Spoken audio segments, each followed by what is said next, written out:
अस्सलाम वालेकुम, welcome to सीखिए। मैं हूं मोहम्मद अली। आज हम टेक्स्ट टूल का दूसरा पार्ट देखेंगे, तो चलिए शुरू करते हैं।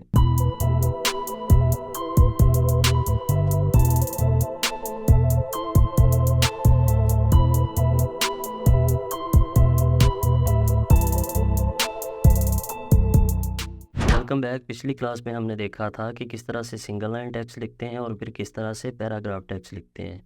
तो अगर आपने मेरी वो वाली वीडियो नहीं देखी तो मैं ऊपर इस जगह पर लिंक दे दूंगा, आप जाकर वो वीडियो भी देख लीजिएगा। तो आज हम देखेंगे कि किस तरह से अपने टेक्स्ट को राउंड करते हैं या फिर किस तरह से शेप्स के पाथ के ऊपर टेक्स्ट लिखते हैं। तो उसके लिए हमारे पास टेक्स्ट और शेप होना चाहिए। तो मैंने ये कुछ टेक्स्ट लिख के पहले ही रख लिया और कुछ शेप्स मैंने ड्रा करके रख लिए। तो ये बेसिक शेप्स किस तरह से ड्रा करते हैं, अगर मेरी ये वाली वीडियो भी आपने नहीं देखी तो मैं ऊपर यहाँ पे लिंक दे दूंगा, जाकर ये वाली वीडियो भी देख लीजिएगा। अच्छा जी, सबसे पहले मैं लेता हूँ अलिप्स यानी कि सर्कल, और सर्कल लेकर मैं इसको थोड़ा सा बड़ा कर लेता हूँ। अब मैं चाहता हूँ कि इसके बाद के ऊपर भी हमारे पास टेक्स्ट हो और इसके अंदर वाली साइड पे भी हमारे पास टेक्स्ट हो। तो पहले मैं ये शेप के अंदर वाली साइड पे आप लोगों को टेक्स्ट लिख के दिखाता हूँ और बाद में हम इसकी पाथ के ऊपर भी टेक्स्ट राउंड करके या फिर टेक्स्ट फिट टू पाथ करके देखेंगे। तो ये शेप मैंने सेलेक्ट कर लिया। ये शेप कोई भी हो सकती है, आप इनमें से कोई भी शेप लेकर इस तरह से अगर सेलेक्ट करके देन अपने टेक्स्ट टूल को सिलेक्ट करेंगे और इसके अंदर वाली साइड पे अगर आप लाकर क्लिक करें तो इसके अंदर ये आपको एक टेक्स्ट फ्रेम ऐड करके देगा, जिसके ऊपर अगर आप राइट क्लिक करके इंसर्ट प्लेस ऑर्डर टेक्स्ट करेंगे तो इसके अंदर वाली साइड पे इस तरह से टेक्स्ट लिखा जाएगा। या फिर अगर खुद भी आप टेक्स्ट टाइप करना चाहते हैं तो यहाँ पे खुद भी टाइप कर सकते हैं। तो मैं थोड़ा सा टेक्स्ट आपको टाइप करके भी दिखा देता हूँ।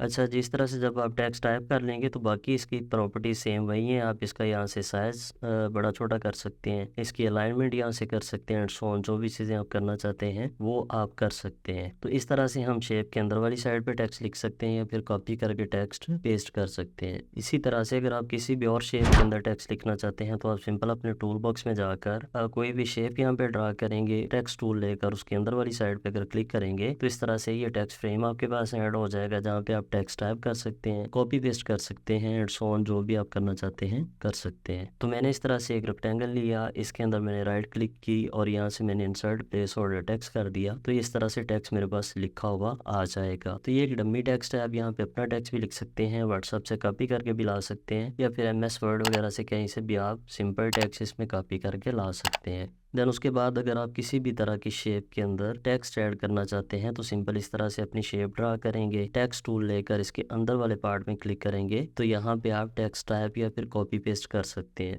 अच्छा जी, इसमें नेक्स्ट हमारे पास ऑप्शन ये है कि हम किसी भी शेप के पाथ के ऊपर किस तरह से टेक्स्ट लिखेंगे, या फिर इस तरह से हमारे पास अगर कोई पहले से टेक्स्ट लाइन लिखी हुई है तो उसको हम अपनी शेप के पाथ के ऊपर किस तरह से एडजस्ट करेंगे। तो सबसे पहले मैं आप लोगों को ये टेक्स्ट इसके पाथ के ऊपर लिख के दिखाता हूँ, जिसके लिए मैं अपने टूल बॉक्स में जा रहा हूँ। यहाँ से मैं एलिप्स टूल लेकर यहाँ पे एक सर्कल ऐड कर रहा हूँ। तो जब आप सर्कल ऐड कर लेंगे फिर कोई भी शेप ऐड कर लेंगे, देन आप टेक्स्ट टूल लेकर उसकी बाहर वाली साइड पे, अंदर वाली साइड की बजाय अब अगर आप उसकी बाहर वाली साइड पे क्लिक करेंगे तो इस तरह से एक ब्लिंकिंग लाइन आपके सामने शो हो जाएगी। इट मीन कि आप यहाँ से इसके पाथ के ऊपर टेक्स्ट लिखना स्टार्ट कर सकते हैं। तो मैं यहाँ पे कुछ टेक्स्ट लिखता हूँ।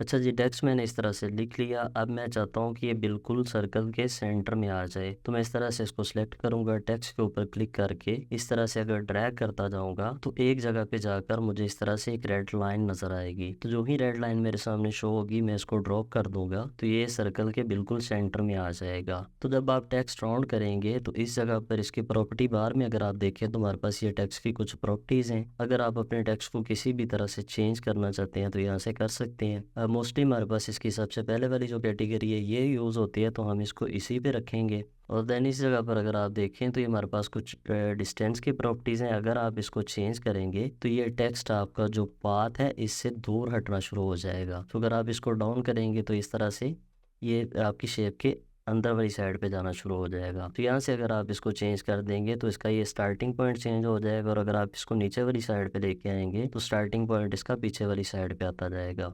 सो ये सारी चीज़ें आप इसको सिलेक्ट करके अगर इस तरह से आप इस टेक्स्ट को ड्रैग करेंगे तो इस तरह से ये सेंटर में भी आ जाएगा, और अगर आप ऊपर वाली साइड पे लेकर जाएंगे तो इस तरह से आपका टेक्स्ट ऊपर वाली साइड पे भी चला जाएगा। आई होप कि यहाँ तक आप लोगों की समझ में आया होगा।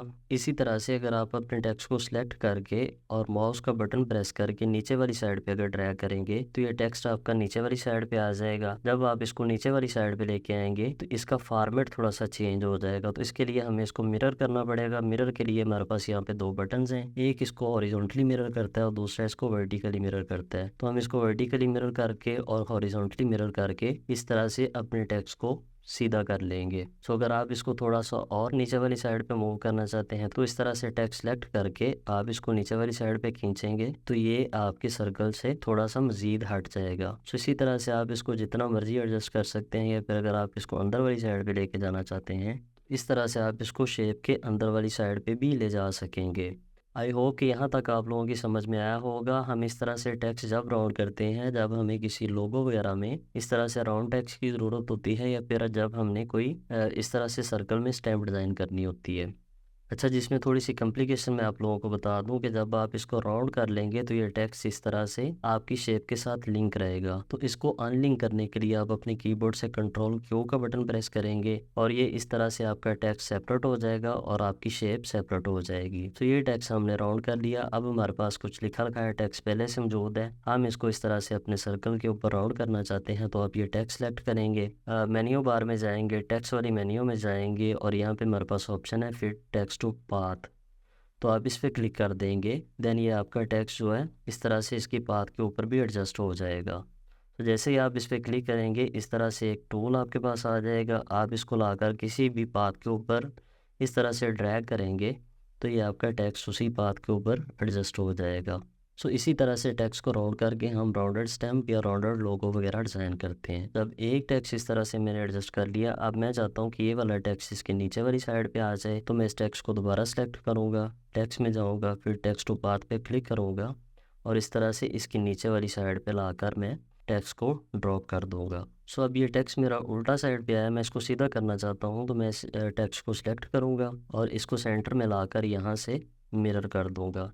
तो जैसे ही मेरा टेक्स्ट सीधा हो जाएगा मैं शेप टूल लेकर इसकी थोड़ी सी स्पेसिंग भी एडजस्ट कर लूँगा और देन मैं इसकी थोड़ी सी अगर डेकोरेशन करना चाहूँ तो मैं इसको सबसे पहले कंट्रोल क्यू करके इस शेप से सेपरेट करूँगा। थोड़ी सी मैं इसकी ये अंदर वाली शेप जो है वो छोटी कर लूँगा और एक शेप में इस तरह से इसके बाहर भी ड्रा कर लूँगा। दोनों शेप्स को सेलेक्ट करके मैं इसकी आउटलाइन थोड़ी सी बड़ी कर दूँगा। आउटलाइन पे मैं आप लोगों को प्रॉपर एक मुकम्मल क्लास दूंगा जिसमें मैं आप लोगों को आउटलाइन की सारी प्रॉपर्टी समझाऊंगा। तो अब इसमें थोड़ी सी डेकोरेशन मैं अगर और डालना चाहता हूँ, यहाँ पे इसके अंदर इस तरह से स्टार ऐड कर दूंगा। तो इस तरह से ये टेक्स्ट आपकी शेप के पाथ के ऊपर एडजस्ट हो जाएगा, राउंड हो जाएगा। इसको मैं यहाँ से साइड पे कर रहा हूँ और आप लोगों को मैं दूसरी प्रॉपर्टीज़ के बारे में अगर बताऊँ तो ये मेरे पास एक शेप है, तो इसकी प्रॉपर्टी के ऊपर अगर मैं टेक्स्ट ऐड करना चाहता हूँ तो मैं टेक्स्ट टूल लेकर इसकी पाथ के ऊपर अगर क्लिक कर दूंगा, देन मैं यहाँ पे टाइप करना शुरू करूँगा तो ये इसकी पाथ के ऊपर इस तरह से मुझे टेक्स्ट टाइप करके दे देगा। तो सिंपली अगर आप इस टेक्स्ट की भी प्रॉपर्टीज़ को चेंज करना चाहते हैं तो जिस तरह से मैंने आप लोगों को बताया, ये दोनों को सेलेक्ट करेंगे, टेक्स्ट के ऊपर क्लिक करेंगे और इस तरह से अगर आप ड्रैग करते जाएंगे तो ये टेक्स्ट इस पाथ के ऊपर इस तरह से एडजस्ट होता जाएगा। सो आप किसी भी पाथ के ऊपर या फिर किसी भी पाथ के अंदर वाली साइड पे अगर टेक्स्ट लिखना चाहते हैं तो इस तरह से आप लिख सकते हैं। अब हमारे पास है ये आधी शेप, तो इसके ऊपर भी अगर आप टेक्स्ट लिखना चाहते हैं तो इस तरह से अपना टेक्स्ट टूल लेकर इसकी पाथ पे जब आप क्लिक करेंगे तो एक ब्लिंकिंग लाइन आपके पास आ जाएगी। तो आप इस तरह से इसकी पाथ के ऊपर भी टेक्स्ट ऐड कर सकते हैं। देन आप अपने टेक्स्ट और शेप को सिलेक्ट करके इसी तरह से अपने टेक्स्ट को एडजस्ट कर सकते हैं, राइट। अब मैं शेप को भी उठा के यहाँ से थोड़ा सा साइड पे कर लेता हूँ। इसी तरह से आप अपनी शेप से भी ड्रा कर सकते हैं। आप शेप टूल में जाएंगे, यहाँ से जो भी शेप आप ड्रा करना चाहते हैं वो शेप सेलेक्ट करेंगे, देन अपने कैनवस पे ड्रा कर लेंगे। तो आप दोबारा अगर टेक्स्ट टूल लेकर इसकी पाथ के ऊपर क्लिक करेंगे तो इस तरह से फिर ये ब्लिंकिंग लाइन आपके पास आ जाएगी जहाँ पे आप टेक्स्ट लिख सकते हैं। ठीक है जी, आप इस टेक्स्ट को सिलेक्ट करके इस तरह से इसकी पोजीशन चेंज कर सकते हैं। आप ये पोजीशन जिस तरह से मैंने आपको बताया प्रॉपर्टी बार में से भी कर सकते हैं, लेकिन अगर आप माउस के साथ इस तरह से ड्रैग करके करेंगे तो ये आपको लाइव प्रीव्यू भी दिखाएगा जहां से आप अच्छे से इसकी पाथ के ऊपर अपने टेक्स्ट को एडजस्ट कर सकेंगे। अच्छा जी, नेक्स्ट एक शेप हमारे पास होती है बेजवी शेप। इसके अंदर हम जब टेक्स्ट राउंड करते हैं तो हमने सर्टिफिकेट्स वगैरह की अगर हेडिंग्स निकालनी होती हैं या फिर टाइटल्स बनाने होते हैं, इस तरह से राउंड करने होते हैं जो कि हमारे पूरे सर्कल में राउंड नहीं होने चाहिए बल्कि इस तरह से बेजवी शेप में राउंड होने चाहिए। तो इस बार मैं यहाँ पे टेक्स्ट एक सेपरेट जगह पे लिख के आप लोगों को फिर टेक्स्ट टू पाथ करके दोबारा से बता देता हूँ। तो ये मैंने टेक्स्ट लिख लिया। अब मैं यहाँ से इसका फॉन्ट वगैरह एडजस्ट कर लूँगा और यहाँ से मैं इसका साइज सेट कर लूँगा। देन मैं केस भी यहाँ से चेंज कर लूँगा और मैं यहाँ पे जाऊँगा टेक्स्ट मेन्यू में और फिर टेक्स्ट टू पाथ पे क्लिक करूँगा। तो अपनी शेप के ऊपर इस तरह से जब मैं माउस लेकर आऊँगा इस तरह से ये शेप के ऊपर टेक्स्ट मुझे एडजस्ट करके देगा। तो यहाँ पे आप क्लिक करके यहाँ से अपने टेक्स्ट की प्रॉपर्टीज़ वगैरह को बाद में भी चेंज कर सकते हैं। ठीक है जी, आई होप कि यहाँ तक आप लोगों की समझ में आया होगा। जब आप अपने टेक्स्ट को एडजस्ट कर लें और ये शेप को जब आप कंट्रोल क्यों करेंगे तो ये अनलिंक हो जाएगी, आपका टेक्स्ट जो है वो कर्व में चेंज हो जाएगा, दोबारा इसमें कोई भी तब्दीली नहीं होगी। सो बेहतर यही कि आप पहले अपने टेक्स्ट को प्रॉपरली एडजस्ट कर लें, बाद में इसको कंट्रोल क्यों करके कर्व कीजिए। आप लोगों को समझाने के लिए अगर मैं आपको बताऊं कि हमारे पास फ़र्ज़ करें इस तरह से कोई जिग-जैग लाइन है, तो आप इसकी पाथ के ऊपर भी टेक्स्ट लिख सकते हैं या फिर लिखे लिखाए टेक्स्ट को पेस्ट कर सकते हैं। तरीका वही है, आप टेक्स्ट टूल लेंगे, इसकी पाथ के ऊपर क्लिक करेंगे और यहाँ से अपना टेक्स्ट लिखना शुरू कर देंगे। ठीक है जी, आप इस तरह से किसी भी पाथ के ऊपर टेक्स्ट लिख सकते हैं या फिर टेक्स्ट को टेक्स्ट वाली मेन्यू में जाकर फिर टेक्स्ट टू पाथ कर सकते हैं। आई होप कि टेक्स्ट को राउंड करने के मतलब जितनी भी कॉम्प्लिकेशंस थी वो सारी मैंने आप लोगों को समझा दी। अब अगर आपको किसी भी चीज़ की समझ नहीं आई तो आप कमेंट सेक्शन में कमेंट्स करके मुझसे पूछ सकते हैं। तो ये जितनी भी प्रॉपर्टीज़ हम लोगों ने सीखी हैं इनका इस्तेमाल करके हम एक छोटी सी प्यारी सी स्टैम्प डिज़ाइन करते हैं। उसके लिए ये सारा डेटा मैं अपने कैनवस से ख़त्म कर रहा हूँ। सो मैं अपने टूल बॉक्स में जा रहा हूँ, एलिप्स टूल लेकर इस तरह से अपने कैनवस पे एक सर्कल ड्रा कर रहा हूँ। याद रखिए मैंने कंट्रोल का बटन प्रेस करके सर्कल ड्रा किया तो इस तरह से प्रॉपर मेरे पास ये सर्कल ड्रा होके आ गया है। सो मैं टेक्स्ट टूल लेकर यहाँ पे टेक्स्ट लिख लेता हूँ। अब मैं यहाँ से इसका फॉन्ट वगैरह भी एडजस्ट कर लेता हूँ, जो फॉन्ट मुझे चाहिए वो यहाँ पे सेट कर लेता हूँ। इसकी केस भी मैं यहाँ से चेंज कर लेता हूँ। फॉन्ट अगर मुझे बोल्ड में चाहिए तो यहाँ से मैं इसको बोल्ड भी कर लेता हूँ। ठीक है जी, अब इस टेक्स्ट को मैं थोड़ा सा बड़ा कर लेता हूँ क्योंकि मुझे अंदाज़ा है कि अगर मैं इस पर राउंड करूँगा तो ये छोटा होगा। तो मैंने इस तरह से टेक्स्ट को थोड़ा सा बड़ा कर लिया। इसकी कॉपी एक मैं उठा के यहाँ पे रख लेता हूँ। अब मैं इस टेक्स्ट को सिलेक्ट करूँगा, टेक्स्ट वाली मेन्यू में जाऊँगा, फिर टेक्स्ट पाथ पे क्लिक करूँगा, जिसको मैं इसकी पाथ के ऊपर लाकर अगर इस तरह से अपने माउस का बटन प्रेस करूँगा तो ये टेक्स्ट मेरी शेप के पाथ के ऊपर इस तरह से सेट हो जाएगा। सो अब दूसरी लाइन को मैं एडिट करता हूँ और यहाँ पे जो टेक्स्ट मुझे चाहिए मैं वो भी लिख लेता हूँ। इस टेक्स्ट लाइन का मुझे फॉन्ट वगैरह एडजस्ट करने की ज़रूरत नहीं, चूँकि मैंने ये वाले टेक्स्ट की कॉपी यहाँ पे लेके रखी थी। तो जो प्रॉपर्टीज़ मेरे इस वाले टेक्स्ट की हैं सेम वही इस टेक्स्ट की भी होंगी। तो इसकी केस मैं यहाँ से चेंज कर लेता हूँ, उसको मैं बड़ा कर लेता हूँ। देन इसको सिलेक्ट करके मैं दोबारा मेन्यू बार में जाता हूँ, टेक्स्ट पे क्लिक करता हूँ, फिर टेक्स्ट टू पाथ कर लेता हूँ और इसके नीचे वाली साइड पे इसके सेंटर में लाकर टेक्स्ट में अपना अप्लाई कर देता हूँ। तो जब आप नीचे वाली साइड पे बॉटम वाली साइड पे टेक्स्ट अप्लाई करेंगे तो इस तरह से हमें इसको मिरर करने की ज़रूरत पड़ेगी। सो मैं इसकी मिरर वाली ऑप्शन में जाकर मिरर वाली प्रॉपर्टीज़ में जाकर टेक्स्ट को मिरर कर लेता हूँ। जब मैं नीचे वाली साइड पे टेक्स्ट मिरर करूँगा तो इस तरह से आप देखें कि इसके कैरेक्टर्स थोड़े थोड़े एक दूसरे के करीब आ गए हैं। अब मैं शेप टूल लेकर इसके कैरेक्टर्स को भी थोड़ा सा एडजस्ट कर लूँगा, इसकी स्पेसिंग में थोड़ी सी सेट कर लूँगा। इसी तरह से मैं दोबारा पिक टूल लेकर इसको यहाँ से उठाकर बाहर वाली साइड पे ले आऊँगा। थोड़ी सी स्पेसिंग इसकी ज़्यादा है, मैं दोबारा शेप टूल लेकर इसकी स्पेसिंग कम कर लूँगा।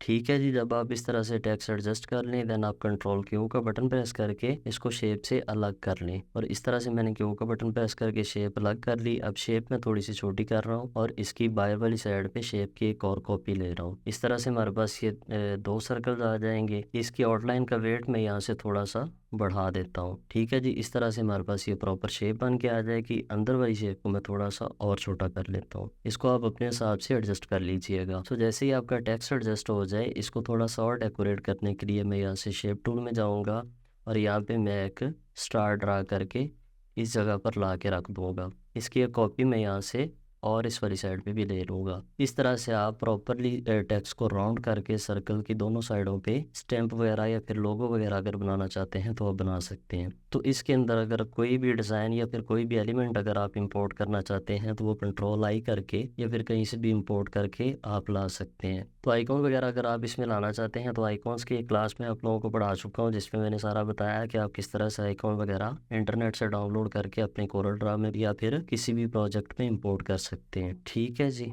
तो इसके लिए अगर आप आइकॉन बनाना चाहते हैं तो बना भी सकते हैं, या फिर अगर आप इंटरनेट से कोई आइकॉन डाउनलोड करना चाहते हैं तो वो भी आप कर सकते हैं। तो हम आइकॉन डाउनलोड करने के लिए अपने ब्राउज़र में जाएंगे और सर्च बार में टाइप करेंगे flaticon.com और एंटर कर देंगे। तो इस तरह से ये फ्लैट आइकॉन की वेबसाइट आपके सामने ओपन हो जाएगी। तो यहाँ से आप कोई भी अगर आइकॉन इसके अंदर लाना चाहते हैं तो सिंपल यहाँ पे सर्च करेंगे। लेट्स से कि मैं पेन वाला आइकॉन इसमें लाना चाहता हूँ, तो मैं यहाँ पे पेन लिख के सर्च करूँगा। तो इस तरह से ये आइकॉन्स मेरे पास ओपन होके आ जाएंगे। जो भी आइकॉन मैं इसके अंदर लाना चाहता हूँ मैं यहाँ से वो चूज़ करूँगा, उसकी PNG सेव कर लूँगा और देन मैं अपने कोरल ड्रा में उसको इम्पोर्ट कर लूँगा। सो जब आप आइकॉन डाउनलोड कर लेंगे तो उसको आप अपने कोरल ड्रा में इंपोर्ट करेंगे। ठीक है जी, अब चूँकि आइकॉन हमने डाउनलोड किया है, ये PNG फाइल है, इसमें कलर वगैरह चेंज नहीं हो सकते। तो जिस तरह से मैंने अपनी क्लास में बताया था कि आप इसको ट्रेस करेंगे और ट्रेस करके इसमें कलर्स वगैरह भी चेंज कर सकेंगे। तो मैं इसको ट्रेस कर रहा हूँ, ट्रेस करके इसकी वेक्टर फाइल बना रहा हूँ और वेक्टर फाइल में हम इसके कलर्स वगैरह भी एडजस्ट करेंगे। तो लोगों को जब आप ट्रेस कर लेंगे इस तरह से इसको उठाकर अपने डिज़ाइन के अंदर सेट कर लेंगे। अब अगर इसके कलर वगैरह भी आप चेंज करना चाहते हैं तो उसके लिए इसके बैकग्राउंड में एक इस तरह से ब्लैक कलर का बॉक्स ऐड कर लेता हूँ। देन मैं इसको वायर फ्रेम में जाकर इसके कलर्स यहाँ से चेंज कर लेता हूँ। इसी तरह से हम इसके आउटलाइन के कलर्स भी चेंज कर लेंगे। इस तरह से ये प्रॉपर एक स्टैम्प या फिर एक लोगो आपके पास बन जाएगा। इसको मज़ीद भी अगर आप डेकोरेट करना चाहें तो वो कर सकते हैं। थोड़ा सा मैं इसमें एडिशन और कर देता हूँ। यहाँ से मैं अपने टूल बॉक्स में जाकर पॉलीगॉन टूल लेता हूँ और एक इस तरह से शेप यहाँ पे ड्रा करता हूँ। सो बैकग्राउंड मैंने ब्लैक कलर की कर दी, इसलिए इसके आउटलाइन में वाइट कलर की कर देता हूँ। तो यहाँ से मैं इसके स्टेप्स बढ़ा देता हूँ। स्टेप्स बढ़ाने के बाद मैं इसको खींच के थोड़ा सा अंदर वाली साइड पे ले आऊँगा। उधर मैं दोबारा जाऊंगा विंडोज़ में, डॉकर्स में, और यहाँ से मैं इसके कॉर्नर्स राउंड कर दूंगा।